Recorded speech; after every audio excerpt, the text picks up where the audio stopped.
monsieur, bonjour, bienvenue au flash de 10 heures sur la télévision du Burkina vers une restauration et une protection du lac Dem à Kaya dans le centre-nord.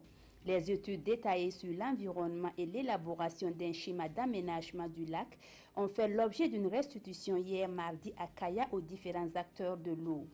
Les études révèlent une réduction considérable de la capacité de stockage d'eau d'année en année, une érosion hydrique et éolienne sur l'aire des bassins versants des retenues et une réduction sensible de la faune aquatique. C'est le constat fait aussi sur les rives par le ministre en charge de l'eau.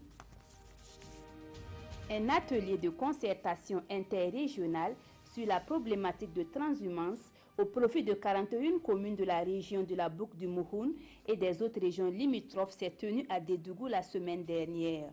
Il vise à dégager des actions d'aménagement et de sécurisation de pistes à bétail ainsi que des infrastructures pastorales. Cet atelier est organisé par le projet d'appui aux communes de l'ouest du Burkina Faso en matière de gestion du foncier rural et des ressources naturelles. Le groupe Énergie Renouvelable et les acteurs de la formation technique et professionnelle en conclave à Koudougou. Ils réfléchissent sur la possibilité de création d'une filière et la mise à disposition de curricula de formation et de formateurs en énergie renouvelable. Cet atelier, en plus d'être un plaidoyer, vise l'intégration d'une filière énergie renouvelable dans les écoles techniques secondaires. Objectif: former un grand nombre de professionnels certifiés et capables de fournir des services de qualité aux populations. En France, Vincent Bolloré a été placé en garde à vue ce mardi. L'homme d'affaires était entendu dans les locaux de la police anticorruption à Nanterre, tout comme deux de ses collaborateurs, dont le directeur du groupe Bolloré.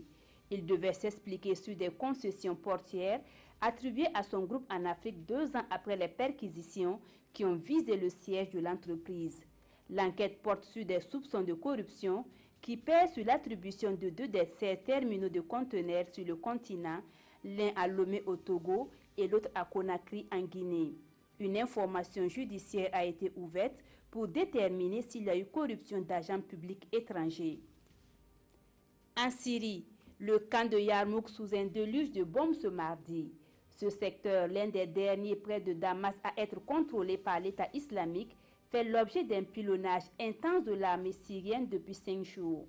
Environ 12 000 réfugiés palestiniens vivraient encore dans ce camp créé par l'ONU dans les années 50. Une vingtaine de civils auraient été tués ces derniers jours, d'après des sources locales. Selon l'ONU, la situation humanitaire y est alarmante. Les réserves de médicaments et de nourriture sont très limitées. Le dernier hôpital du secteur est hors service. Voilà, c'est tout pour le flash. Merci de l'avoir suivi. Godefroy Bazier vous retrouve à 13 h pour le Midi Magazine.